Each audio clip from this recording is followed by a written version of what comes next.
결혼한 인생 선배들의 조언. 행복하고 싶다면 이런 남자, 여자를 만나라. 첫째, 운동을 즐기는 사람을 만나라. 운동을 배우는 자세부터 하는 모습, 즐기는 태도 등을 보면 그 사람의 성격 90%는 알 수 있다. 꾸준하게 취미로 함께 할 수 있는 운동이 있다면 건강 때문에 가족이 행복을 방해받을 수 있는 일은 줄일 수 있다. 둘째, 탐닉과 절제 없는 식습관으로 비만과 살찌는 데 대한 아무런 주의가 없는 사람은 다시 생각해 봐야 한다. 음식은 줄기되 조절이 가능한 사람이 좋다. 식습관은 건강과 직결된다. 너무 편식이 심한 사람도 건강하지 못한 경우가 많다. 맛있게 잘 먹고 복스럽게 먹는 사람이 잘 산다는 어른들의 말이 하나도 틀린 것이 없다.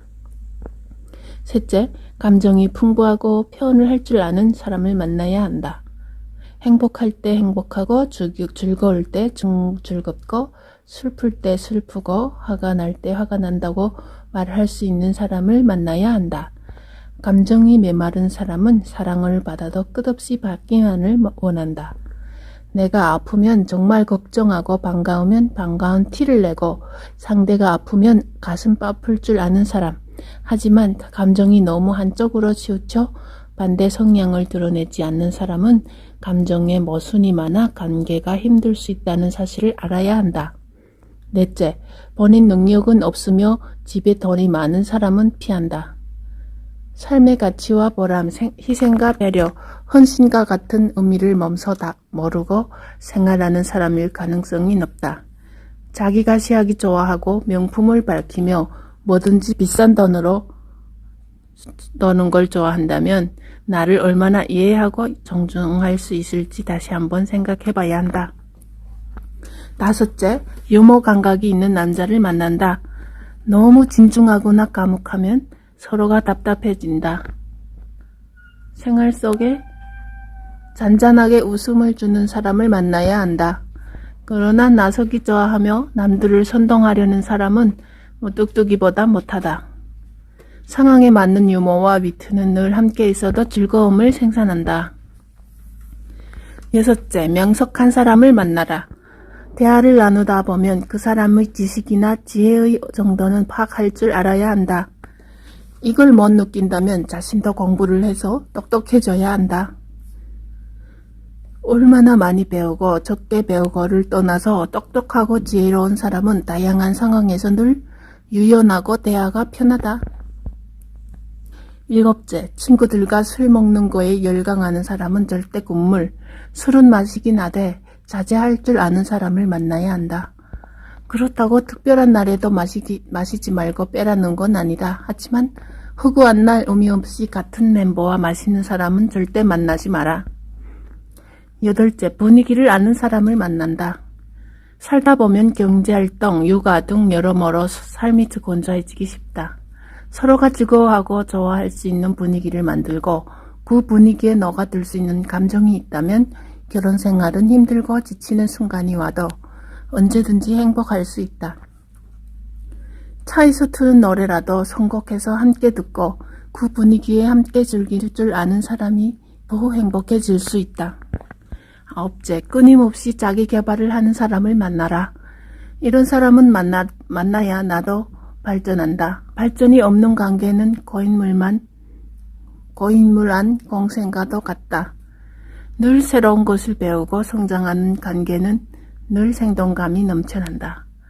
사람은 배우며 더 행복해지는 존재다. 세상은 빠르게 변하고 삶을 행복하게 만드는 수많은 수단도 더 점점 다양해지고 있다. 배움 없는 관계는 영원히 태화와 같은 정체된 삶이다. 열째, 말을 날카롭게 하거나 함부로 하지 않는 사람을 만나라. 서로 다른 환경에서 자라 다른 가치관을 가진 다른 성별의 사람이 만났기에 본인에게는 전혀 문제가 되지 않는 말들도 상대에겐 상처가 될 수도 있다. 듣는 사람이 알아듣기 쉽게 부드럽고 편하게 하는 사람이 집에 한 사람이라도 있으면 분위기가 달라진다. 말을 아끼고 좋은 말을 고를 줄 아는 사람과 살면 평생 말다툼하며 스트레스 받을 일은 생기지 않는다. 11번째, 무슨 일이 있어도 서로만큼은 믿어주는 사람을 만나야 한다. 다른 사람 모두가 아니라고 해도 끝까지 믿어주는 사람, 그런 사람은 서로에게 책임감이란 걸 심어준다. 믿음이 없는 관계라면 평생을 같이 한 집에 살아간다는 것은 끔찍한 고행이다. 살다 보면 사소한 잘잘못이 있을 수밖에 없는 것이 인간의 삶이지만 서로의 믿음이 강하면 어떠한 어려움도 쉽게 극복이 가능하다. 12번째, 게임, 술과 같이 무엇 하나에 지나치게 의존하거나 중독된 사람은 금물. 술을 마시긴 하지만 자신을 지킬 수 있을 만큼 즐기는 사람을 만나야 한다. 술 먹고 주사를 부리는 사람, 끝없는 병불만, 신세한탄을 늘어놓는 사람은 평상시에 맺혔던 걸 술로 푸는 사람일 가능성이 높다. 스트레스를 얼마나 지혜롭게 풀어내는가를 보는 것도 상대를 판단하는데 정말 중요하다. 13번째, 사치와 낭비벽이 심한 사람은 피한다. 그런 사람은 나중에 살림을 거덜낼 수 있다.